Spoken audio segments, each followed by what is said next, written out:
What's going on? What's going on? What's going on, YouTube? I am back in the lab and I'm bringing you today the LA Rams. So, where do we want to start with the LA Rams? Well, let's start with the schedule.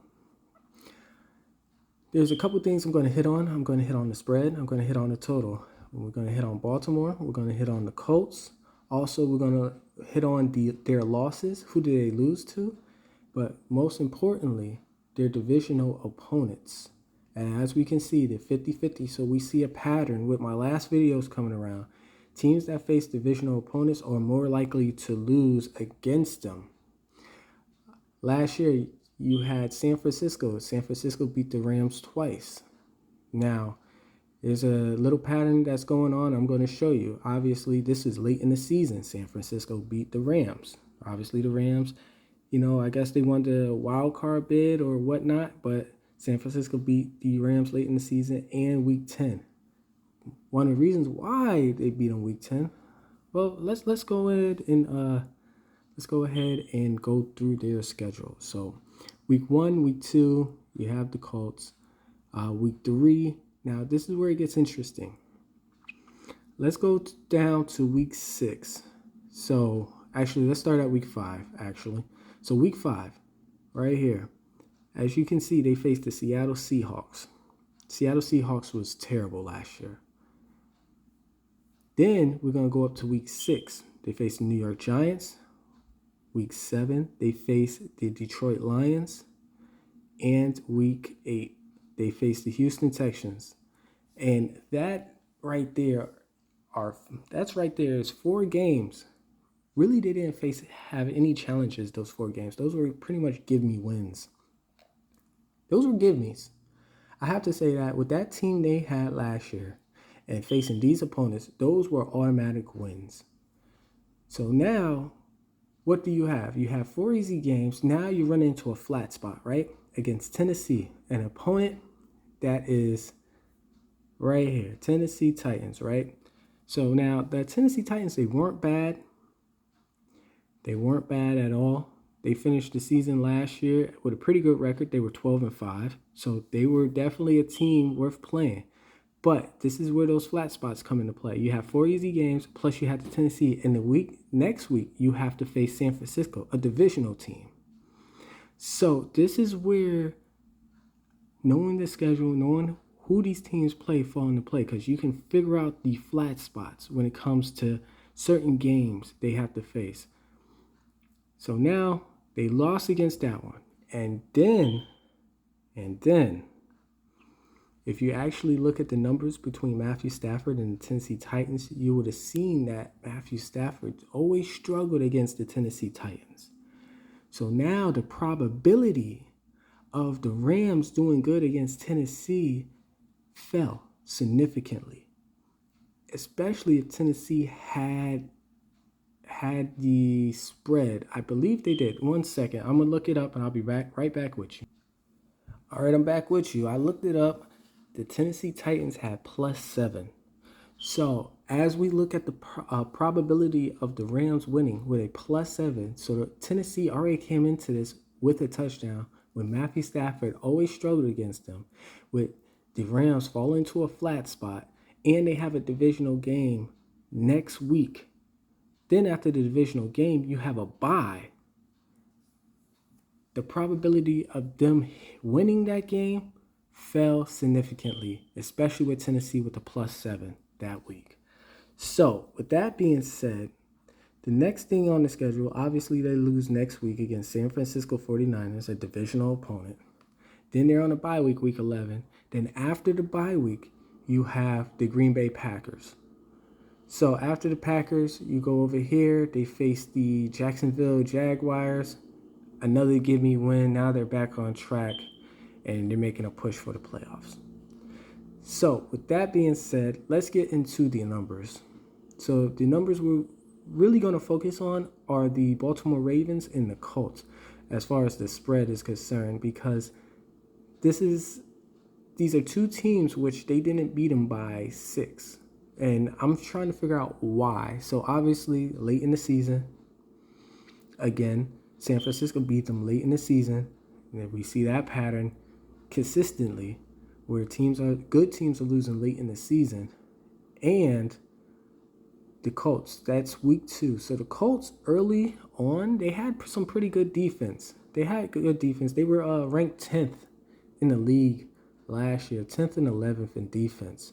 So I'm just going to say this. I think teams with really good defense, obviously you have Tampa Bay, but you have Tom Brady and you have Matthew Stafford throwing the ball against each other. So obviously they're going to put up points. But I believe that the Colts, I think they went into more of a slow-paced offense that game. Don't quote me on that. I'm not really sure. I'm just speculating because this is how I do my data analytics. And I'm looking at the numbers here, and I said, all right, that's just one game, right? One game, and then you have late in the season. That's explained. So what I'm trying to do is just trying to avoid it. But overall, I do like -6.5 for a spread for the Rams. I do like that number. Looking at it, all their wins, -6.5. And can they repeat that same -6.5? Yes, as long as we avoid teams with pretty good defenses, as far as Baltimore and the Colts, I think 6.5 would be a good number for the Rams going into next year. Then, totals. So over here, as you can see, games that went over 50 points. They had 8 games that went over 50. Games that went under 44.5 had 6 games that went under. Now, if we were just to add 46.5 over, that would give us 3 more. That would definitely put us over 50%. And if you feel like they're going to go under, definitely do the 44.5 for the under. So those 3 extra games will put us at 11 games we would have won at 46.5. And again, if you think they're going to go under that week, 44.5 is a good number. So that's what I have for the numbers for the LA Rams. Get them at 6.5. Yeah, we might miss one game, but the majority of the games, and if we don't bet late in the season and against division rivals, even if we do bet against division rivals, I think 6.5 is a good number for the LA Rams. Especially, I think they can repeat the same performance they had last year. They still have all their pieces. They added more to the defense. So those, I want to say the spread or the margin per game should go up. And again, I don't see them taking a step back this year. They do have a harder schedule, but let's get into their opponents. So obviously they faced the Cardinals. They were 1-1 against the Cardinals. I can see that happening again. Except for Murray. We got to see the situation with Murray, if he plays or not, if he's, frustrated. So I think they can definitely win against the Cardinals. And if Murray doesn't play, they're definitely going to get 2 wins next year. But I think they're going to work that out. Seattle Seahawks. I gave them 2 wins for Seattle. The Seahawks is still horrible. I don't see them improving anytime soon. San Francisco 49ers. I have them winning 1 game. They beat them twice last year. I don't see them getting beat twice by San Fran again. But then again, me personally, I'll probably avoid these 2 games when they play San Fran, just in case. And if the Rams do lose to San Fran when they first play, I'm definitely betting the Rams win the second game because they're too good to lose to the 49ers twice. So if they lose to the 49ers the first game, I'm definitely betting big on the Rams to lose or to win that second game they face against the 49ers. Getting tongue twisted. Atlanta Falcons, they're going to be bad. They're going to be under 500 this year. The Carolina Panthers, they can pull out a win against Carolina. Carolina's still a quarterback away. They have a good defense in place, but I don't think it's going to be enough. New Orleans Saints, for some reason, I'm going to be kind of worried about this game. The Saints beat Tampa Bay.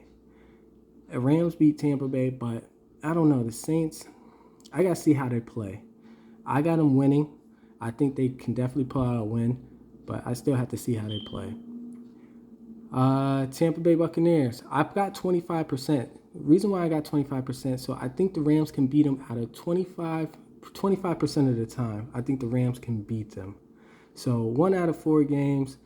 Rams won last year against them. If they play this year, they may have an issue. So this number is dropping of, how many times the Rams play a team and can win against that team, especially when you have Tom Brady on that team. So I'm gearing more towards when this team plays Tampa because the Rams beat them last year. And it's all dependent on how Tampa Bay Bucks play this year. They got a new coaching staff, so obviously there's going to be some chemistry issues starting off. Same thing, Russell Wilson. There's going to be some chemistry. This team's going to need to get together. They might click right away. They might not. We have to figure out how they play. So 25%, if they're clicking, the Bucks can be dangerous. But I still have my money on the Rams. I'm gearing more towards the Rams with that one. The Chiefs, I feel as though the Chiefs have issues on defense. Sorry to say. If you're a Chiefs fan, I'm sorry.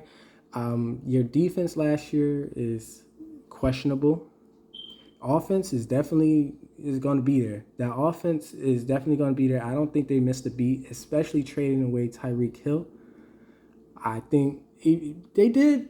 That is a huge significant. You're going to have some chemistry issues with that because you have to find your number one and who's your go-to, You have to find your go-to.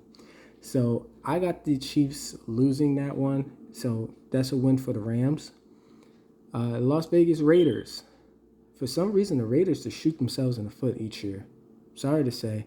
Last year, a bunch of distractions. You got a new head coach. Obviously, you're going to have chemistry. And you're going to have to figure out what the coach is asking from you. So I think, depending on the schedule, again, the Rams should win that one. The Chargers is the best team in that division, in my opinion. They're ready to go. They've been together for 3 years. They got tendencies. They know each other. Good running game. Definitely a good defense. And the offensive line isn't bad either. Defensive line is pretty good as well. So that's a question mark in itself. So I think that's a 25% chance that the Rams can win against the Chargers. And again, it's coming into Herbert is his 3rd year. So it's gonna be good. It's gonna be a good season for the Chargers. But the thing about the Chargers, they have a lot of injuries. For some reason, their safeties can't stay healthy and their wide receivers can't stay healthy. That's the only issue for the Chargers. If they're healthy, Chargers is dangerous. Green Bay Packers. I got the Rams beating the Packers. Obviously, Packers traded Adams, and it's hard to find a number one. You just don't trade your number one wide receiver and still be good that year. Now, again, I have all my faith in Aaron Rodgers. Aaron Rodgers is a beast. He can get the job done. But can the wide receivers come through for him? That's the only issue. So I do have the Rams beating Green Bay. And with that defense the Rams have, Green Bay's going to have a tough time, especially since Green Bay already beat the Rams last year. I definitely have the Rams winning against Green Bay. Cowboys, I got the winning against Cowboys. I mean, who has the Cowboys face? Until they can beat somebody really good, I'm not betting on the Cowboys. I'm betting against them. That's just me. And Buffalo. Buffalo's going to be the toughest team, one of the toughest teams they face this season coming up. Buffalo, same thing. They got the chemistry, they got the defense, and they smell blood, So that is my opinion. Let's go back to the numbers. So I said 6.5, and these are my over-under numbers. So with the over, what did I say? 46.5, 46.5. So that's 8 games, and this will be 11 games. 11 games you would have won if you would bet 46.5, especially if you would change the numbers around. So if you would got the Rams at 46.5, that is a good number for them. You would have hit 11 out of the 16 games, or 17 games, should I say. So that's what I have for today. And then the spread. Let's put the spread. Did I do 6.5? Negative 6.5. There you go. So that's what I have for the spread. This is the over-under numbers I have for the Rams. I appreciate you watching. Next week, I'm probably going to present to you the, let's see, what team. I'll figure it out. I'll let you guys know. Appreciate you guys watching. Like, subscribe, share, and most importantly, bet wisely. Later.